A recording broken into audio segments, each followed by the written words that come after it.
So in this video, I'm going to talk about a problem we had on eBay. So the other day we went into our store, which is like 5,000 items. We changed all our promotion ad rates to one flat rate because I was like, well, my promotions are all over the place. Let me just change it to one flat rate, because we kept changing our mind what the promotions were on some of the ads, and some of the ads were another price and this one was another price.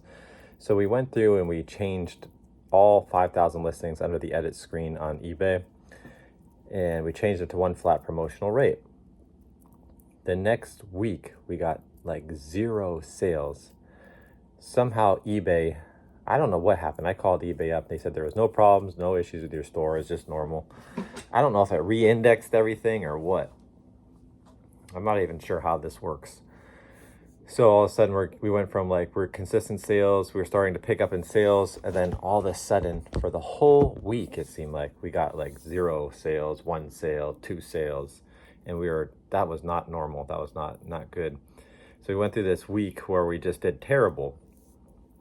So called eBay 3 times on this process. Now, there's nothing wrong with your store, there's nothing wrong with your store. The other day I looked at my promoted listings and 600 items were not being promoted anymore. I always had those items promoted. I think it was like 480 to 600, something like that. So there was a problem somewhere. I called eBay, and then I couldn't delete and sell similar.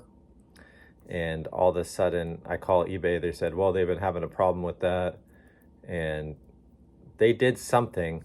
I couldn't delete some my listings anymore, and because I wanted to renew them or whatever, refresh them, some of the old listings. And eBay said, oh yes, we're having a problem with that. All of a sudden now there's a problem. So anyways, eBay says they're working on the problem, and then it eventually gets fixed, and then my sales started to take off again.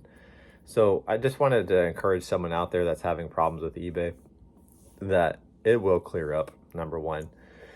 So things that I told myself is we're going to go back to when we started doing a lot of delete and sell similar, like everybody else on the internet was talking about. It seems like our sales cut in half, but it seems like we were getting temporary sales sometimes. Sometimes it was good and sometimes it was bad.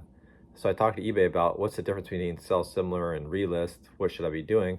And I said, if I delete and relist, will that put the item back on the top? And they said, yes, that'll put the item back on the top. So I was like, why am I doing the sell similar button anymore? So one of the things that we stopped doing is using that sell similar button, because everyone on the internet and their mom is teaching, we got to do this because it's putting your item back on top. It's giving it a new number. And I don't know if it seems like, but as soon as I stopped doing that, I'm going to tell you that and we started listening to eBay and using the relist button instead of the sell similar button, it seems like our sales have tripled. So I don't know if it's just a heavy sales week, but usually we don't do these numbers consistently in a row of big sales. So all of a sudden our numbers started increasing. So I'm going to say that if you're listening to everybody on the internet saying delete and sell similar, I'm still questioning it right now, because I was doing it for about a year and it seemed like my sales have cut in half.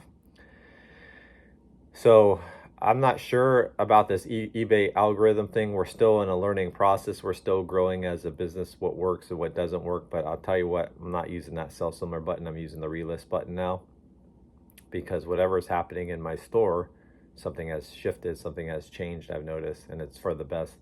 So I'm just encourage you to look into your situations.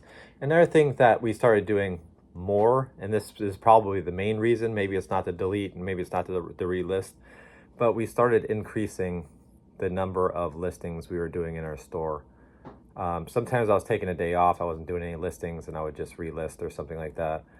And I found out that doing this inconsistency of not listing every day was really affecting my sales. Like when I first started the eBay store, I was doing 20 to 40 listings a day, and I went down to 5 listings a day, and it really affected my sales. So I was like, man, we were doing, the first year we started, we were doing double the sales that we were doing now.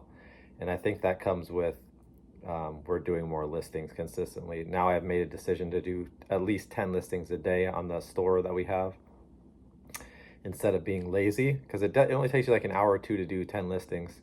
depending on what you're selling.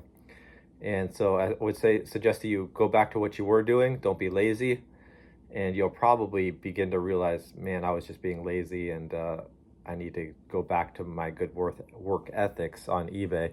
And I think you'll be rewarded for those good work ethics because you're going to get more sales. And our sales have right now went from, like $100 to $300 a day all of a sudden out of nowhere because we're doing 10 listings a day on the store. And so just go back to what you were doing, and I suggest that stop focusing on the problems with eBay. Obviously, you want to call and make sure there's no issues with your store every once in a while, and check on the health and ask some questions, how you can improve, stuff like that. But the main concern is we got to get back to our good work ethics. Stop being lazy, stop taking those days off. If you want to take a couple of days off, it's fine. Put some items in draft on your regular work days, and you can take a day off or something like that. And another thing that's helped us with taxes is, where you have the SKU number on eBay, also put how much you paid for this. So put your SKU number, put a comma, and how much you paid for the item. So when you send offers out, you can look at that. You can say, well, I paid this much for this item, so I can take a cheaper offer on it. Well, I paid this much for the item. I can do my taxes a lot easier. I know how much, because we do itemized taxes, and you can do your taxes so much easier, and it'll take you less time to do your taxes. You'll be consistent. You know how much you paid for each item. So I hope this video has helped you. Please like and subscribe to our channel. We're a small eBayer. Our stores. We have 2 stores, but we're growing. We have about 7,000 items right now, and so we're growing. And we have a lot of basic brands, generic brands, a mix of everything. And I hope this channel will help you, and we're gonna tell you what we learned in future videos. Maybe we'll go through some sales, what we did in sales for the day, and we'll show you what items are selling and what items are not selling, slower items, and telling you what we're doing well in and what we're succeeding in. So I'll see you later. Thank you for watching.